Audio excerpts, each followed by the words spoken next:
Behold,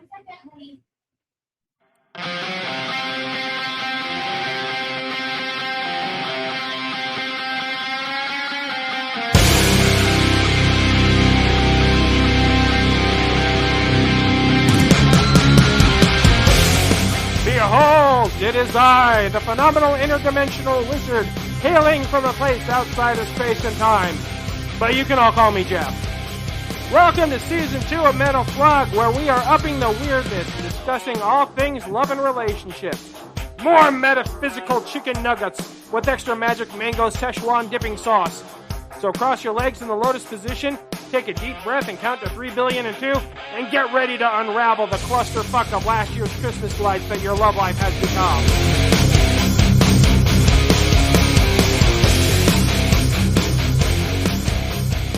No, it would take a little over 90 years to count to 3,000,000,002. All right, Jeff, start now. Ready. All right, everybody, welcome back. Season 2, Episode 3. Jeff is back in town. How's it feel to be home, buddy? Well, it's good to be back. Yeah, did you have a good trip? Yep, that we did. So Cool. got out of the country for a little bit, and didn't want to come back, but alas, here we are back in lame old Utah. I mean, at least you had a place to come home to, right? Yeah, that's true. And I'm sure the cats would have noticed if you didn't show back up eventually. I think they were relatively indifferent, but we had somebody to take care of them while we were gone. But I mean, fair, there probably wasn't any spray bottle while you were gone. Yeah. All right. Well, man, it's good to have you back. I'm going to kick this off with a little segment I like to call Talking Points from the Internet. You ready to play along? Alrighty, let's do it. All right. So this episode is on accountability. So, hello, I am accountable. All right, let's go over to the first slide. Remember, you can always change something when you take ownership and responsibility for it. What's your hot take on this, Jeff? Well, it's true. I think it's like what we've been saying since the beginning of this podcast. I mean, ultimately, it's nothing changes until you get sick of your own bullshit. But ultimately, you might not be able to control what the universe throws at you, but you can always take ownership for how you choose to react to a situation, and a lot of times that's going to make all the difference. Oh, yeah. There's so many woe is me people out there that blame everything bad in their life on the universe or a higher power or a lower power or somebody else, and those are the people that never seem to be able to get their shit together. Yeah, Mercury was in retrograde. Any relationship that could get ruined by having a conversation about your feelings, standards, and or expectations wasn't really stable enough to begin with. Oh, shizzle. I feel like on this one, if you feel like you can't express yourself and have an honest conversation in your relationship, you might need some help. Yeah. Well, indeed, but to be honest, this is something that I've kind of struggled with, and I could kind of blame childhood or relationship trauma or things like that. But I mean, in the end, we're talking about accountability. It's something that I've had to take accountability for, and learning to be more effective about communication. Because in the end, unless you're able to communicate what it is that you're feeling, what it is that you're needing, then people aren't mind readers, and you're not gonna get what you need if you're not able to adequately express yourself. Like for me in my past, it was not feeling like I could have an open, honest conversation about things that were bothering me because I was going to rock the boat and cause problems. Those Yep. were some very unhealthy relationships. Oh yeah. I feel that, and I think ultimately, we can take a look at trauma schemas, whatever it is that you want to call them. You could say it's something that probably started early childhood. I mean, both you and I kind of know a little bit of that whole just, shut up, do what you're told, don't talk back kind of upbringing. But Mm-hmm. I mean, in the end, it's, you have that awareness. You can either let that control you, or you can take a look at that and say, like, okay, well, I can see how that might have affected the way that I communicate, or, the decisions that I've made in the past. But with awareness comes the, okay, I'm aware of this. It's up to me to do something about this. Like I can choose to do the work that's needed in order to fix this, instead of letting circumstances define who I end up becoming as a person. Very true. If you stop looking for a shortcut and find your discipline, you will then find your freedom. But that sounds like a lot of work. It is a lot of work. It's a shit ton of work. It's true though. I've never screwed myself over more than trying just shortcuts and trying to hyper focused on get rich quick bullshit schemes versus putting in the hard work. That's what's always screwed me in my past. Now, wasn't it Mitch Hedberg who said, like, I'm tired of everybody telling me, follow your dreams, keep following your dreams. I'm like, that sounds like a lot of work. Can't I just like find out where my dreams are going and like meet up with them someplace later?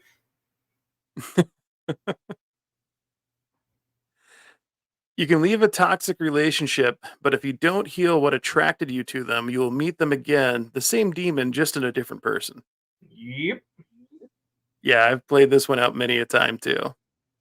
Oh yeah. Well, and throughout my dating experiences and whatnot in the past, it's something that I'll probably continue to reference. I'm pretty sure that I referenced the book earlier, and we'll probably continue to reference it. Conscious Loving by Gay and Kathleen Hendricks. One of the things that was kind of a slap in the face reading it, which I mean, as you go throughout that book, I mean, every chapter is just a new slap in the face. It's shit that you need to fix. But one of the things that they say is like, okay, like take a look at the situations that you've been in. Like if you've had the same shit happen 3 or 4 times or more than that, then there is obviously something that you are doing that's attracting that. And you need to take accountability to fix whatever's going on to break the cycle. So, like, I had to It's realize that true. a I lot of, mean, yeah, like, I mean, ultimately, like, crap didn't change until, like, I took a look at the different cycles that were going on and took accountability to fix my shit. Well, that I was guess my fix some of my experience shit. too. I kept chasing the same red flag, just in different form, over and over and over again until I decided I'm going to hit pause on this and figure some shit out before I go back in. Oh, yeah. No, and, let's be honest, like, I did have, like, a moment there where it's like, I knew better. I knew better. And I decided Yeah, I to mean, go sometimes again. a bad idea is still a fun idea, so we give in. You know, but I mean, when I said, like, well, I fixed my shit. Well, let's be honest. I don't think anybody ever has all of their shit completely fixed. It's just No, I no, that is an I ongoing guess lifelong project. I guess it just became more of a neat organized turd pile than it was before. Somebody once told me everybody comes into a relationship with baggage. You can either trip over each other's stuff or unpack it together. And that really hit me. The right person will help you unpack. Yep. Well, I like this book because I think when we go into different philosophies or rhetoric regarding dating or things like that, can kind of go down like one of two paths. It's like one where it's just you're chasing after any red flag that you possibly can, and just these people that are just desperate for some sort of companionship that they just take whatever scraps are offered to them. Like, or you also have the people that you can go the opposite direction where you become a little bit more aware of what's out there and the damage that people are carrying and all the different red flags or things like that, and then you become completely closed off because now you're waiting for that that perfect image of that person that has all of their shit together, that's done all their shadow work, that's conquered all their inner demons, and well, that person doesn't really exist. So, but I think the important thing with that is it does come back to this accountability though. It's like, is this somebody that's, letting all of the crap that they've been through define who they are as a person, and they're holding on to that, and not letting go of it, not taking any accountability, just, hey, this is, like, I am who I am, this is what it is. It's like, it's your responsibility to keep note of, like, all of my different issues that I've got going on, all of my potential triggers, and you have to, like, navigate through that maze, if you want to be with me. Or are they saying, like, hey, I've got my issues, I've got my baggage, I've got my crap that I'm working on, but, like, I am dedicated to a growth mindset, I am dedicated towards evolving, I am dedicated towards moving forward and overcoming these issues. It's like, yeah, it's not always, it's not always going to be, like, uh, puppy kisses and rainbows, but, I'm not going to hold on to this. I'm not going to allow I might trip, I might fall, I might backstep, but I'm going to keep moving forward, and I'm going to get through this. I'm going to conquer this. Shelby and I have both been through a lot of shit in our lives, but the nice thing is that we're at a place where if some of us, or if one of us is struggling with something, we can bring it up and we can actually have an adult conversation about it, and it doesn't turn into an argument. It's a legit conversation about feelings and emotions and how to work through things, Oh yeah. which I So, haven't really experienced before. well, it's important to be able to get to that stage, but I mean, with that, there is also kind of like some important ground rules that I find, like, a lot of people don't quite, a little bit of help that people need when it comes to being able to talk about emotions and feelings and things like that. Things um, kind of the rules that I try to use are, if you got to bring something up, make sure that you're prefacing. You check with the person first. Say, like, hey, instead of just sideswiping them, catching them off guard because you might get an adverse reaction if somebody's not prepared. Make sure you check first. Say, like, hey, like, are you in a good place for me to discuss something with you that's potentially serious? And then, like, if they say, like, hey, I got a lot of crap going on or whatnot, like, you got to honor that. Be like, okay, like, would there be a better time for me to come back later to discuss this with you? But, make sure that you're checking first instead of just, yeah. No, it's So, true. You have to be in the right mindset to have that yeah. conversation. But if they tell you they're busy with something, you got to be able to come back to that and not just Yeah. constantly, oh, they're busy for the next 6 months. Oh yeah. Oh yeah. So that, and there's one thing that I saw. It was, I think it was in just like a YouTube video, just like a relationship, couples counseling type things, different, like, pointers. Something that I saw there that I liked, and where it's the red light, green light, yellow light system, where it's where if you're just, like, checking in on each other and seeing, like, where they're at, it's kind of if you understand kind of where the other person is at emotionally, then you can be able to better gauge, like, how do I interact with this person. So somebody's, like, hey, green light, hey, they're doing okay or whatnot, then, then you can probably, you'd say, like, okay, well, then, like, I got something that's potentially serious, like, I'd like to talk to you about, if that's all right. But, if somebody's like, if somebody's at, like, a red light, then it's kind of best to just kind of back away slowly, but just understanding where both of you are at emotionally, and that's kind of like a easy way to gauge it. Like, are you at a green light, or are you at a red light, or are you at a yellow light? If I know, they know where I'm at and I know where they're at, then it makes it easy to be able to gauge how to best interact and how to best approach that. And of course, the age old using the I statements. So things go over a lot better when you can approach somebody and be like, I am feeling like this right now. this is what I need, or this is what I'm hoping to get out of the situation. When So, I was not quite going through my divorce yet, but we were headed that way, we had this horrible cycle of like being in bed. It's 10:30 at night, sometimes 11, and all of a sudden, well, I'm going to talk about this thing that pissed me off, and it's going to start an argument. Then we're going to stay up until 3 o'clock in the morning. Then we're not going to sleep. And then we have an infant. So we're not going to nap during the day. And then we're going to repeat this cycle. And so I was like, look, this isn't working. If it's 10 o'clock and we're in bed, we need to not talk about things of this nature that are going to lead to a fight. We don't sleep. We're agitated the next day, and it just keeps getting worse. well, that's just laying down some good old fashioned boundaries.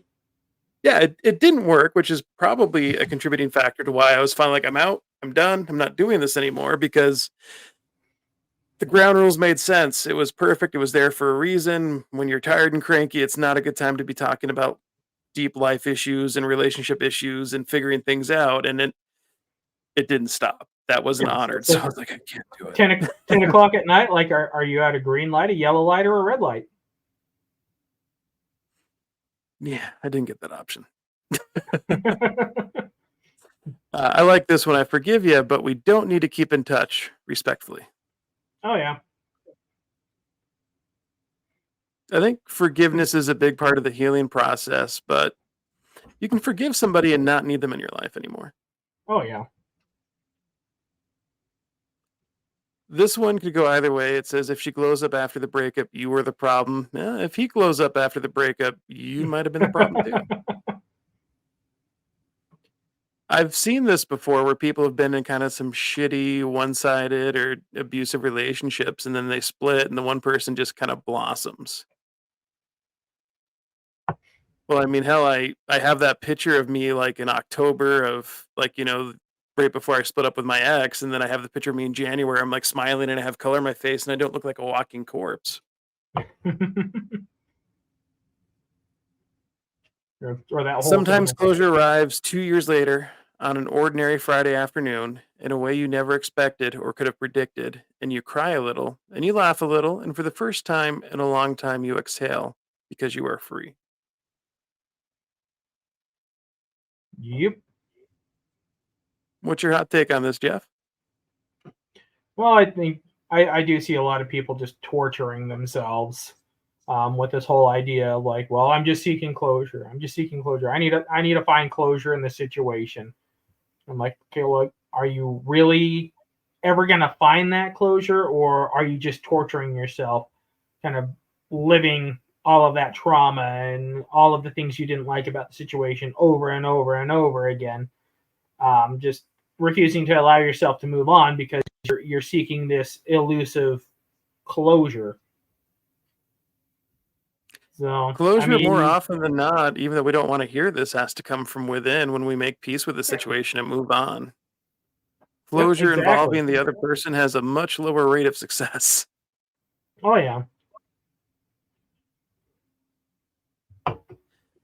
Take accountability for your mistakes and be able to talk about them without shame or guilt is power. Also, being able to just admit your mistakes is still so powerful. There is no shame in saying, I may not have known better then, but I know better now. Yep.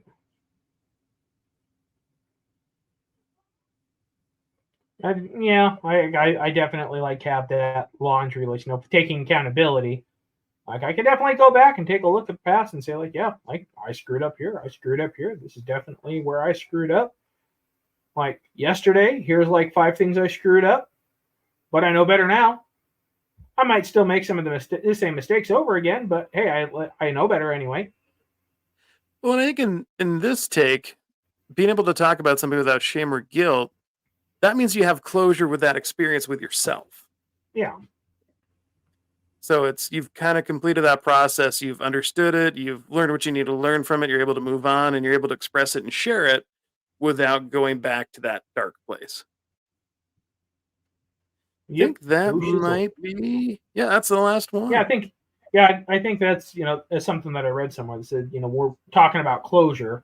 So that's really how you know that you've met closure is when you can go and when you can talk about a difficult traumatic experience that you've been through without it being triggering, without it reactivating all of the emotions and having to relive that trauma, which I guess kind of can be easier said than done if it's a legitimate like PTSD type situation or whatnot. But I mean, ultimately, it's because not everything's so like cut and dry, black and white. But ultimately, yeah, you have to give yourself that closure, and that's how you know that you've really moved on from something is when you can go back, you can talk about it, you can take accountability for where you messed up without getting trapped in your feels and without that guilt and without that shame and without the other heavy emotions that would have normally come from discussing it. No, it's true. Those are all definitely signs of closure. Well, so we already established this episode's on accountability. Do you want to pull a card for this? Yep.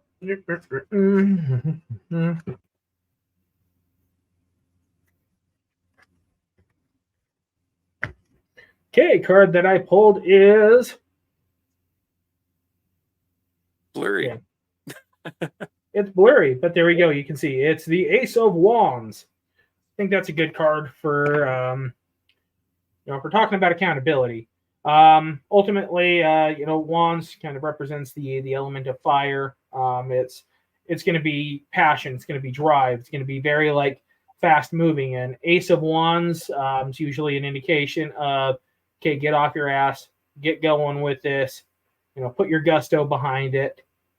And well, I mean, really like take ownership and don't let anything slow you down and moving forward with with the things that you need to do. Yeah, like if it's healing from a toxic relationship or healing from a toxic workplace. I think I think bad jobs can like mess people up more than bad relationships can sometimes. Oh yeah, Yeah. 100%. So think for anybody watching or listening, I think this is your sign.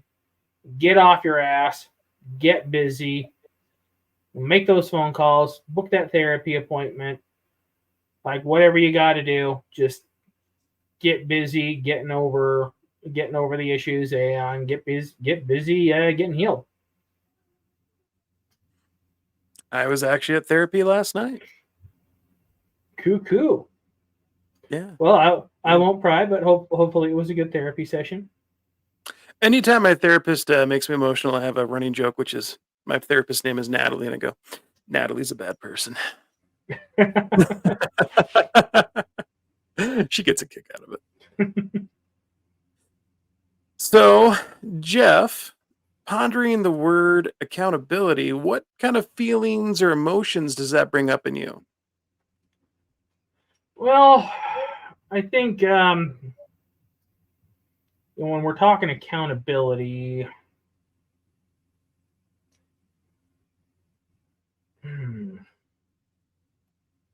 I think the inclination would be towards feelings like guilt, shame, or even I guess penance would be kind of a $1 million word to throw out at that. But ultimately, I don't think punishing yourself would be a good way to show accountability. I think kind of goes back to that one slide that you were showing. It's like, okay, well, if we can discuss these issues, if we can take ownership for the mistakes that we made, and to be able to say like, okay, well, I know better, I'm going to do better, without that guilt, shame, or feeling the need for some kind of penance or whatnot, then that's true accountability.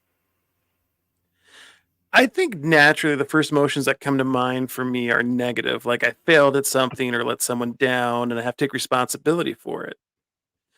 And I think that's true for a lot of us. The word accountability can have a very negative context. If you Google the word accountability, it comes to us in this context, and examples given of accountability often in a workplace setting. It is my goal for this episode to provide an alternative viewpoint with some positivity thrown in for good measure. Now, Merriam-Webster has this as a definition of accountability. Accountability is a noun that says the quality or state of being accountable, especially an obligation or willingness to accept responsibility or to account for one's actions. Now, indeed, accountability needs to be taken in many different settings from work life to personal life and in relationships. But we're going to dive into this from the relationship standpoint of things. When I say relationship, I'm talking about two different kinds of relationships: the relationship with oneself and a romantic relationship aspect with your partner or partners, as the case may be. Now, in regard to a relationship with oneself, you are the captain here. You solely have the ability to dictate what happens and what you have accountability for, like living situations, financial situations, personal freedoms, dietary choices, entertainment choices, friendships, education, failures, and success, just to name a few. These are all things that you personally are accountable for. If I can interject for just 1 second, just celebrating Yeah. small victories. Like as of today, I am back down to the weight that I was before the little dude was born. Nice. Good job, dude. So I think I definitely put on some pregnancy weight. It was about it was about 30 pounds that I had gained from through the pregnancy and through through a little dude being born and everything. But I am back down to. I mean, I've still got a ways to go. I'm still plugging away, but just taking accountability, celebrating those small victories. Like I've dropped the baby weight. Very nice. I'm proud of you, man. It is possible that one of the things or a few of the things that I just listed might strike a nerve with you. And that might have started that little voice in the back of your mind that's rationalizing something that I just said. And it's trying to take accountability for it and shift the responsibility for it to the universe or another person or another deity or a situation or yada yada. Mercury in retrograde. Exactly. You need to give that little voice a Valium and sit back and listen for a while. Now, I'm going to drop a Gary John Bishop nugget on you. You must first attempt that while there are things that have, you must first accept that while there are things that have happened in your life that you had no say in, you are 100% responsible for what you do with your life in the aftermath of those events. Always, every time, no excuses. You change your life by doing, not by thinking about doing. This is one of my favorite quotes on accountability. When we shift accountability to an outside source, we remove our control of the situation. For example, we can all probably recall a time when we ourselves said, or when we heard someone say a variation of this: "Oh, my life is shit because this one ex of mine really shafted me when we split."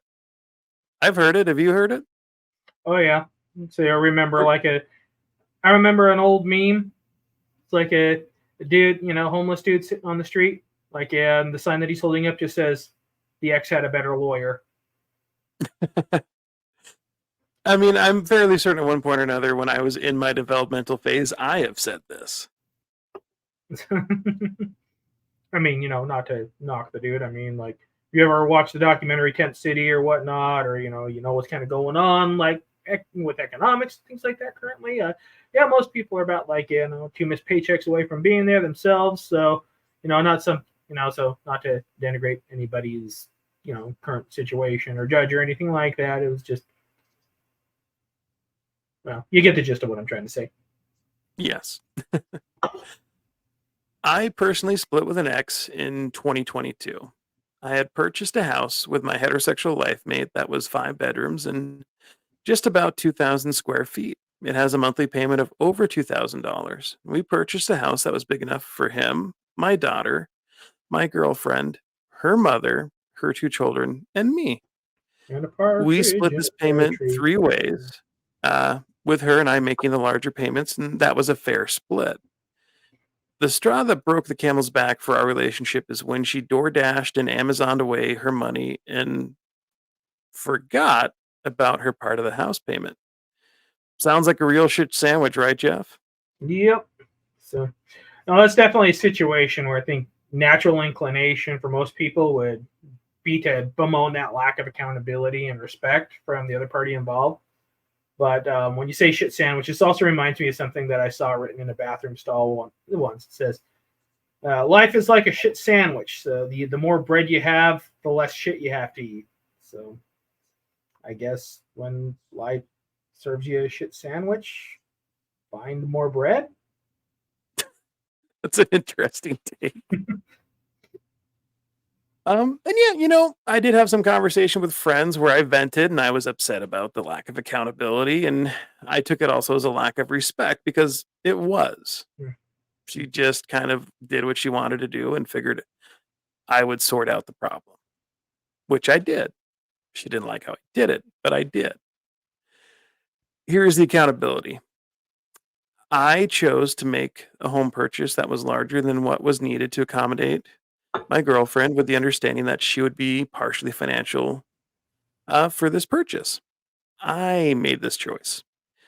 Yes, it was a choice that involved her and a verbal agreement. And at the end of the day, it was my choice to make. Her actions do not remove my accountability to the situation which I found myself in. Here is the relationship to self accountability. I was unwilling to financially support her and her family. I was unwilling to allow for her to repeatedly forget about her financial obligation to our living situation. I was unwilling to become a sugar daddy when that was never our agreement. In order to maintain a relationship with myself that was in line with my values, I had to end my romantic relationship. And just from the things that I experienced in that relationship, I could see how this would become a reoccurring thing and a track record. Oh, I got away with it once, so roll the dice and do it again. I wasn't down for that ride.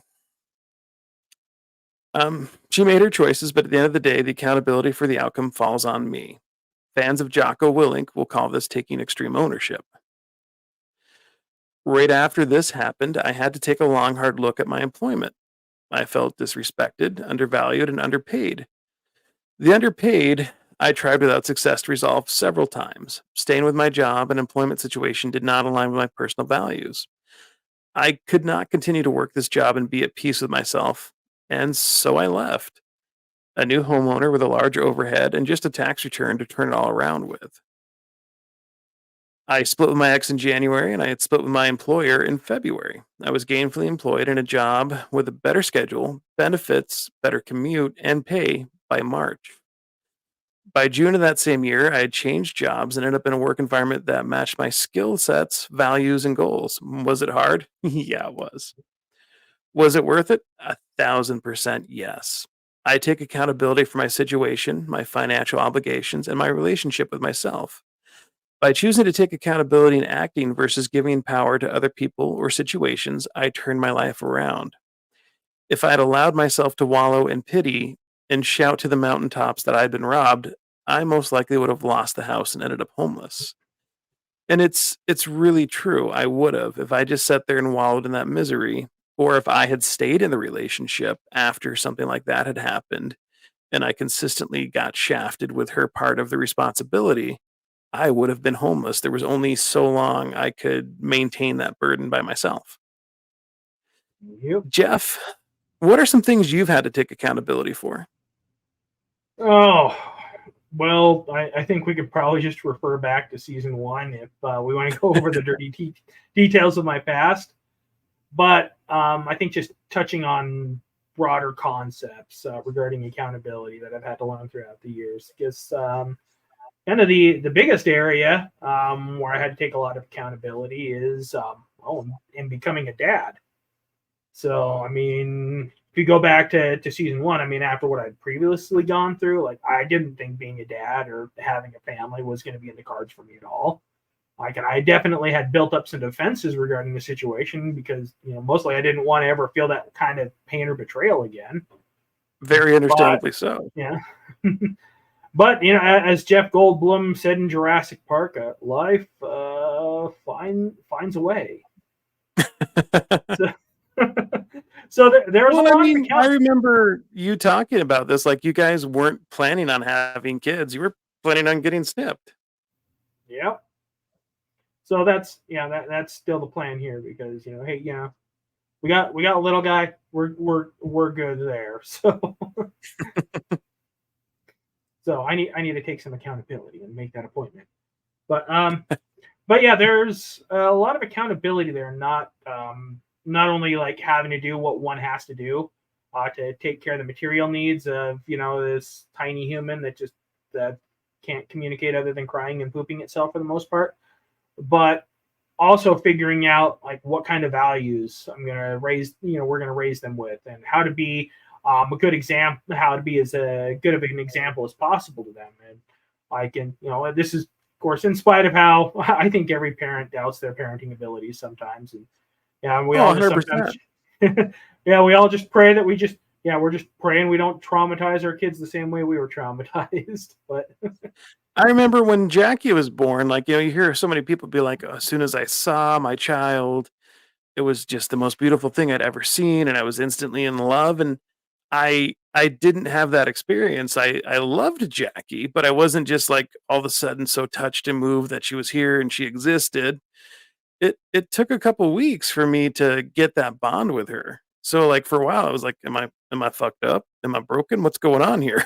and I know that I think I definitely had that experience where it's just, I mean, hey, you take a look at the little guy. I mean, when he came into this world and he just kind of like looked around the world with those big blue eyes, I mean, I think everybody couldn't help but fall in love with him at that moment. But I mean, not everybody feels that way. And it's like, and it's nothing wrong with you. It's just, the situation's different for everybody. I mean, everybody's kind of reaction, the emotions regarding that, like are different for everyone. I remember, I was watching this thing about postpartum depression, and just kind of helping a lot of, because with that, it's um, new research into postpartum depression says that like the male partners in the equation can kind of experience a degree of postpartum depression themselves. So there's just like a lot of heavy emotions in that. There's no right or wrong way to feel. And I mean, ultimately, I mean, you're gonna love your kids. You might not always feel that like immediate bond or whatnot, but I mean, yeah, you just give it some time, and It's definitely a life-changing experience no matter what. oh yeah, one way or another, it's definitely life changing. But no, but I love the little dude. As you should. So, but I guess aside from that major milestone, I think in recent years, learning to shed that yoke of constantly searching for external validation. So I think this goes kind of along with a deeper understanding of that whole learning to enjoy your own company.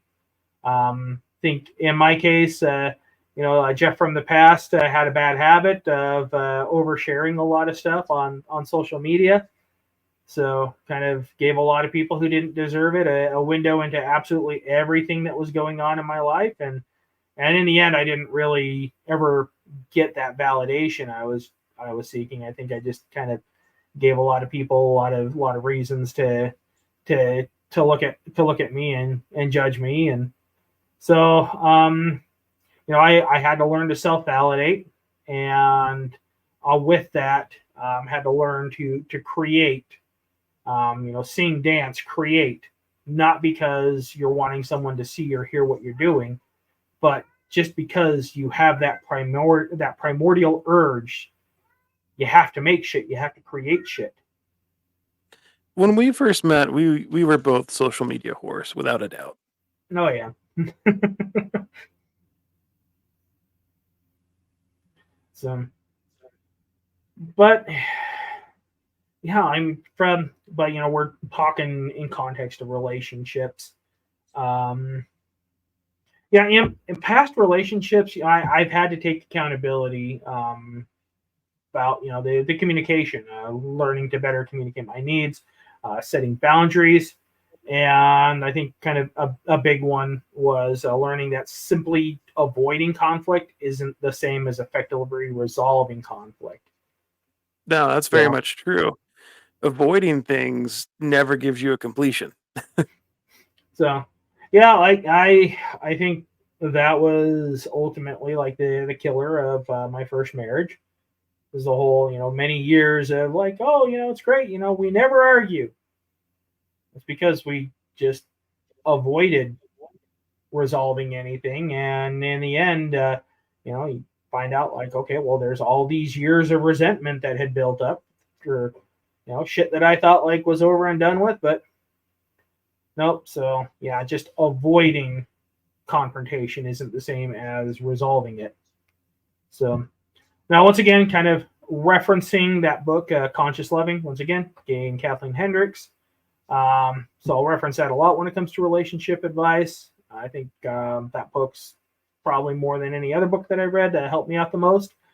But I do think that the book can really just be summed up by saying that a conscious and evolved relationship is only going to be achieved between two radically accountable individuals that are both actively working on their own bullshit so that it doesn't spill out onto each other. So, and they have in here, they have the 6 essential co-commitments. And I'd like to kind of briefly go over these because I think these are kind of a good groundwork for what accountability looks like in relationships. So, says the first one is that I commit myself to be close and I commit myself to clearing up anything in the way of my ability to do so. So it's again schema therapy or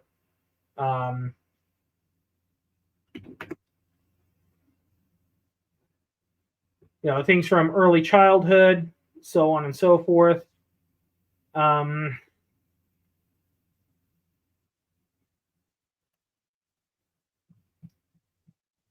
I apologize. I hit the wrong thing here and lost my notes for a second, but okay, just recovered them. But yeah, schema from early childhood, family trauma, trust issues from past relationships. So whatever it is that's keeping you from being able to get close to the people in your relationships, you got to take accountability for that. You have to first become aware of issues that are standing in your way, and then do what you have to do is start healing those issues. So number 2 is I commit myself to my own personal development as an individual. So always be working on yourself, shadow work, inner child healing. You can't just stop doing that just because you're in a relationship, because guess what? Nothing does more to highlight the areas where you may not have done all the personal development that's needed than once you're in a serious relationship. So then number 3, I commit myself to revealing myself entirely in my relationship and not to concealing myself. So this, I admit, is an area that I had to work on. So getting past that fear of being vulnerable because of having my vulnerabilities used against me in the past, and not just keeping quiet about things that bug you and just to try to keep the peace. So both parties need to be able to be open, honest, vulnerable, empathic, and forgiving. So there's no hidden bullshit going on, because hidden bullshit, especially hidden resentment, that's a relationship killer. That really is. I really remember at the end of my marriage, like I had asked to do certain things or if it was okay to buy certain things, just in general, had those conversations. Then all of a sudden at the end, she flipped that script and was like, well, I didn't like this, I didn't like that, and I didn't like this. We had a conversation. I asked you. I asked you for permission. We talked about it. It was okay. And then all of a sudden it was like, that was a lot of resentment that got thrown at me that I was blindsided by because we had talked about it. Yeah, been there, done that, bought the t-shirt, lost the t-shirt in the divorce.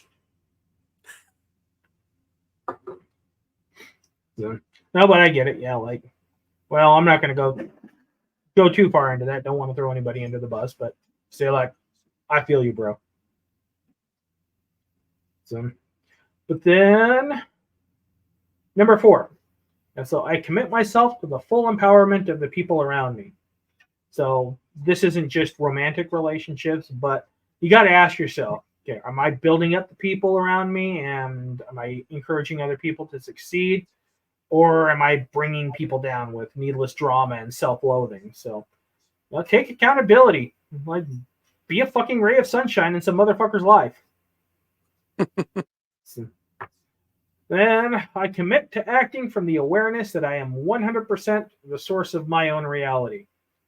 So, this one, like, I'd go back to some of the early Stoic philosophers, Marcus Aurelius. The whole "it's not what happens to you, but how you choose to react to what happens to you that shapes your destiny." Sure, PTSD, schemas, triggers, things like that, but you got to commit to doing the work to overcome those issues, so that when you're in the face of those activating circumstances, that you can take back your power and you're no longer allowing that circumstance to control you. So, feel what you need to feel, honor those feelings, but learn how to control how you react and how you act upon it. So, easier said than done sometimes, but, give yourself credit for any active work that you're doing here, because, progress, not perfection. Then, healing is a roller coaster, like we've said many times. Yep. Progress, not perfection. You're going to screw up. You're human. So, and then the sixth and final one, I commit myself to having a good time in my relationships. So, it can be easy to settle into a routine, work, bills, chores. Why the hell can't we decide on what we're going to have for dinner? But how many relationships end up dying a slow death because people just get bored of each other and they just stop trying? So, there was a scene in the show Parks and Recreation that I loved when it came to illustrating little things to keep the magic alive in relationships. So, you had, don't remember the character's name, I know it was like Aubrey Plaza and Chris Pratt that were in a relationship together, and they're moving in together, and they're getting a new place together, and they have to buy new stuff for the place.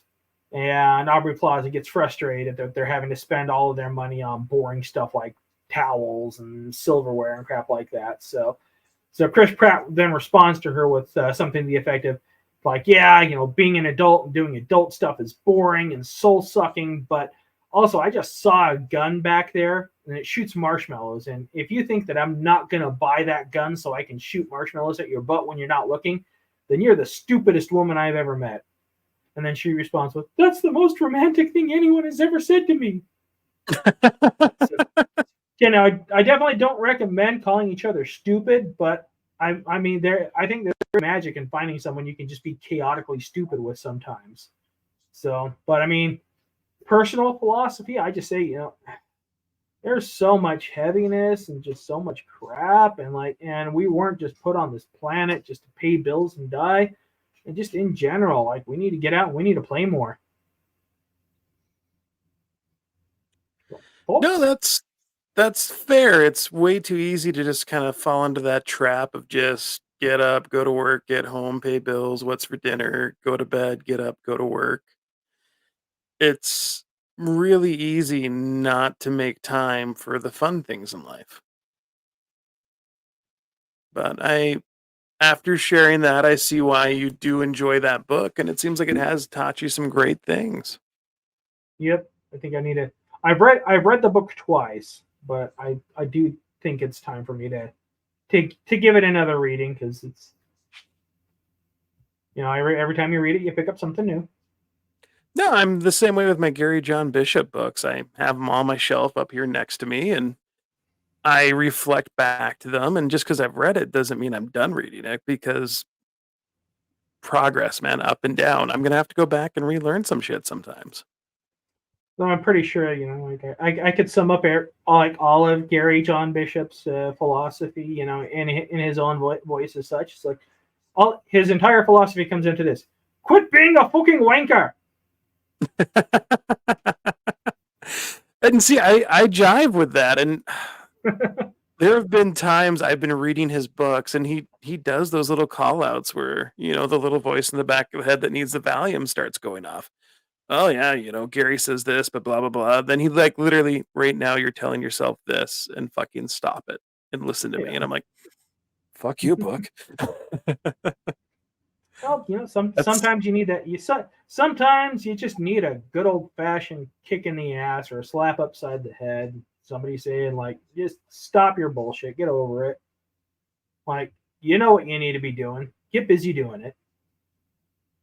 And I mean, as a proud lifelong member of the School of Hard Knocks, I'm not going to say I've graduated because I'm still dumb.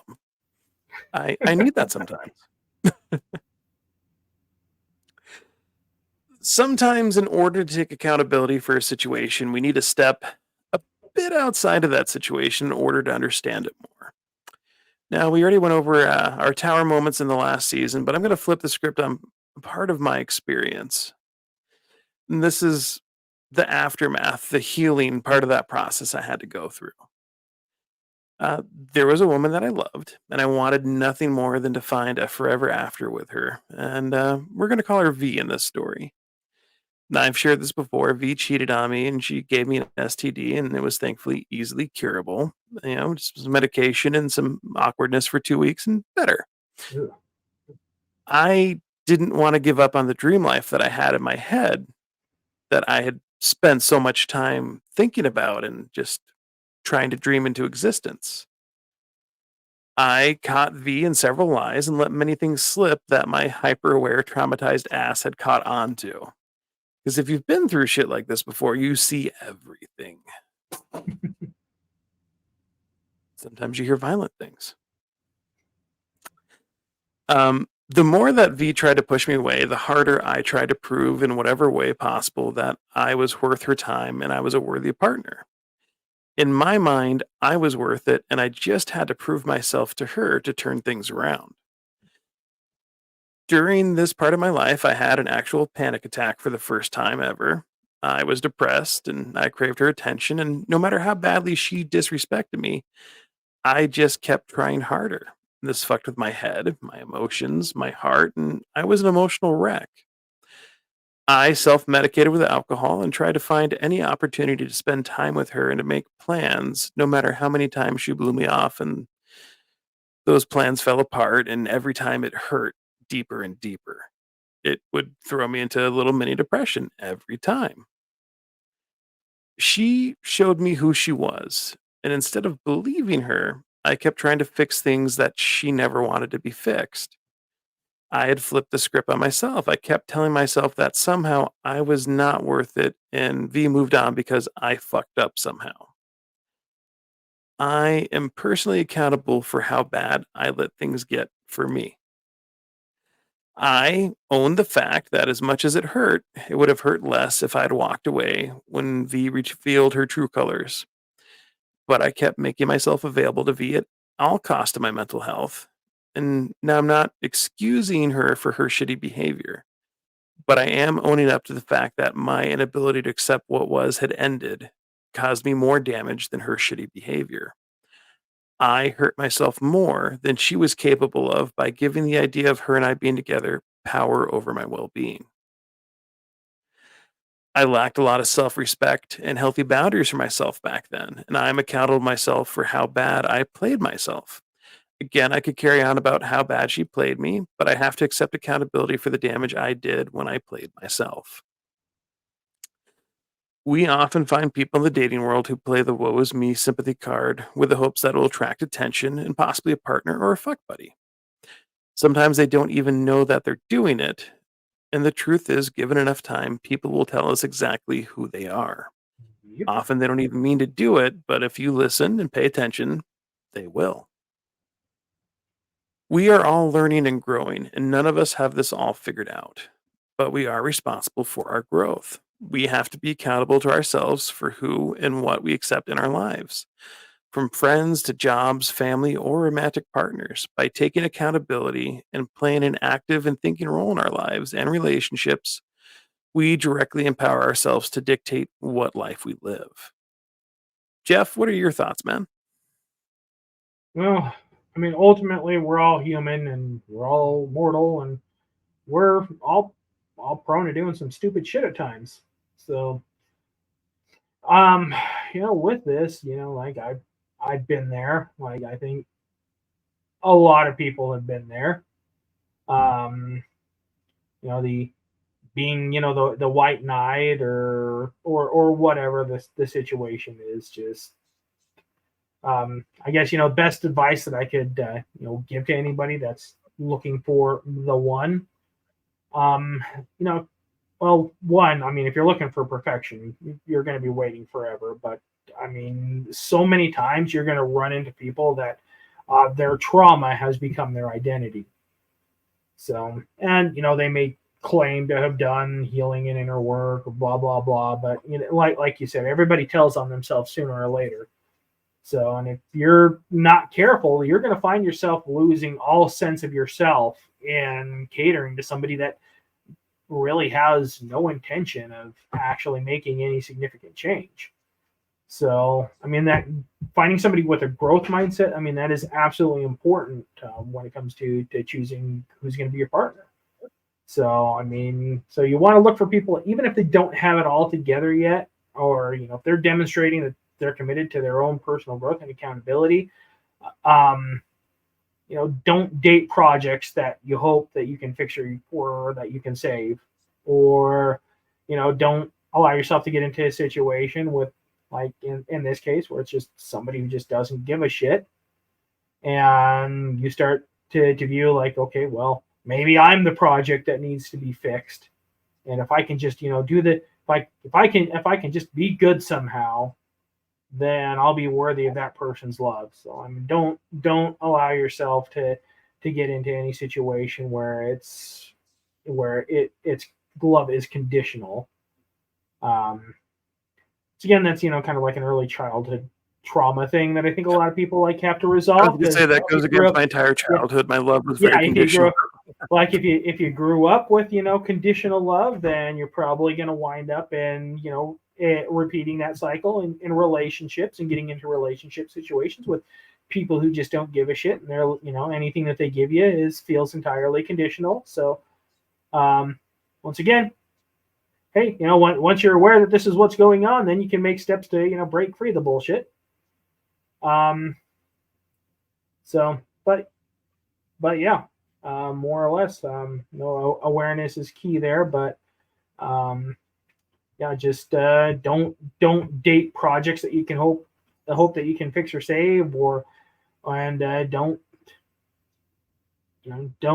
date people that make you feel that you're unworthy of their love somehow. To carry on with your statement of don't date projects that you hope you can fix or save, I dated somebody a while after my divorce that was going through recovery. And I was like, okay, cool. So they're in recovery. And she's a great person. She's a beautiful person. That relationship was a fucking roller coaster with great highs and miserable lows. And I still think she's a great person. We don't talk anymore. It's part of my past. She has her life. I have mine. There's no ill will. But those things ended and life has gone on. But like I met Shelby on Tinder. I downloaded Tinder out of boredom to swipe for something to do while watching Netflix. I never intended to really even meet up with anybody or talk to anybody on there. It was just something to do with my thumb watching TV. But I would actually read profiles on there. And there were some people I'm like, oh, this person's really cute. Oh, this person's in recovery. Good for you. No. We all have to learn our limits. So, Oh yeah, it's um oh with that, I think it's not which program is it. I think it's one of the 12-step programs, basically saying like, okay, if you're in recovery, you are not in a place to be in a relationship. Um, yeah, I'm not sure which program it was. They recommend like, okay, well, how do you know when you're ready for a relationship? They're like, okay, well, once you're out, done with the recovery process, like first start with a house plant. You can keep a house plant like long enough for 6 months, then get a pet. If you can keep the pet alive long enough for 6 months, like then you might be ready to start dating again. So, but I mean, ultimately, like as a professional tarot reader, and I think this is kind of like the big thing that gives probably the one thing that's given me like all of my 1-star reviews on Keen and Purple Ocean is, people like, well, when am I going to meet the love of my life? And when you have to say like, okay, well, I mean, you want me to be honest or tactful here? I ultimately, like, I could tell you what you want to hear and just throw some crap out there like, oh yeah, you're gonna meet the love of your life in 6 months at Applebee's, like, or the truth is for most people is no, you need to get that out of your mind. You need to not be focused on dating right now. You need to be focused on healing, recovering, finding yourself, like defining who it is that you actually are as a person. But and then once you are fully embroiled in fixing your own crap and finding your purpose and living your purpose, like then the right person might actually come to you. I mean, for me, I think the best relationships I've had in my life is, well, I mean, definitely the one that I'm in right now. Like, that came when I wasn't looking. So I think a lot of people, it's similar story. It's like you're gonna find the right people when you're not looking. And I think a big part of that not looking ends up being you're in a spot where you're content with things. Yeah. I'm not saying you're not missing not having a partner, but you're comfortable with yourself. You're okay being alone and things are good. Yep. The people who are desperately lonely who will glom onto anything are the most dangerous ones. Oh yeah. So here are my final thoughts on accountability. We all have known or currently know someone who is miserable. No matter what happens, it is somehow never their responsibility, and they can provide a story that somehow removes the accountability from them. These are people you do not want in your life.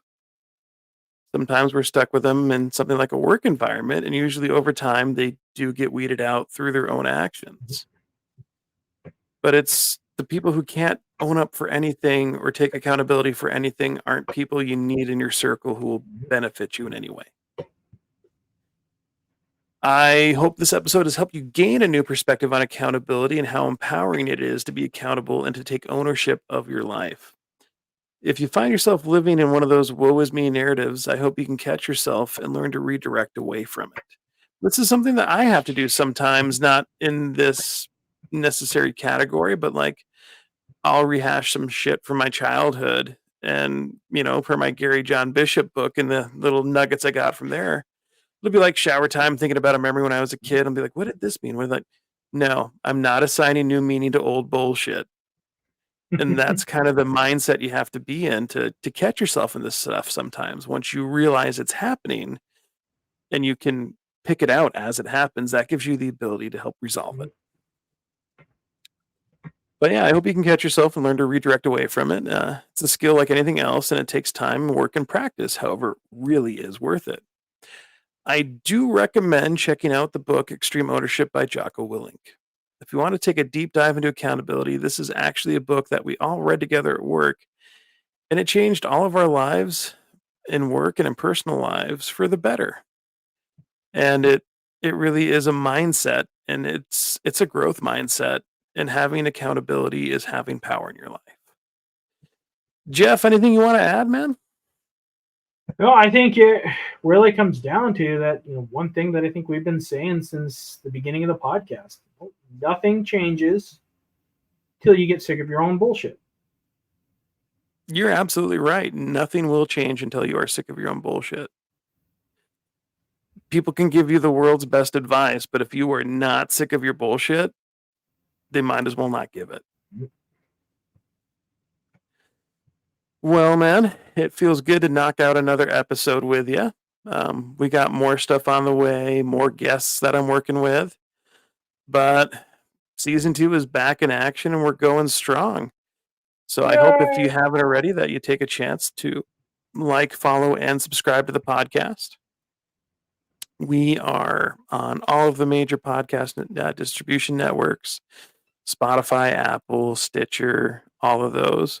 We're also on YouTube. So this is no longer just a podcast. The video of tonight's episode is available on YouTube. If you look for Mental Flog on YouTube, you will find us. So if you do have any listener questions, comments, text us or leave a voicemail. It's the best way to get our attention. 801-810-7502 is that number.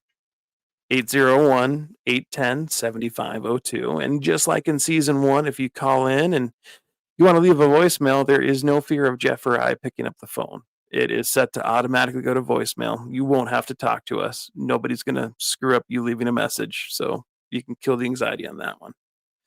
Anything else you want to add, brother?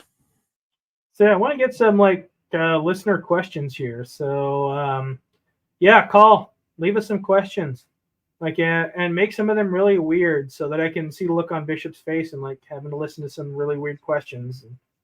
And I swear to God, Jeff, if you start leaving fake messages, I will find you. All right, guys. Well, that is it for this episode of Mental Flog tonight. Thank you for giving it a listen. Please do share this with your friends. Share it on social media if you find what we have here to say valuable to you. We are a grassroots podcast. We do not pay for advertising. People find us by word of mouth or dumb luck. So the more you share, the more people that listen, the more interaction we get, the more listener questions we have. The weirder things get for Jeff. It's although if anybody wants to sponsor us, I am not above being a product prostitute for money. So I will pimp the crap out of your product if you want to sponsor us. All right, man. Well, let's call this one a wrap. Thank you, everybody, and you have a fantastic day, night, evening, whatever it may be while you're listening to this. Rock on.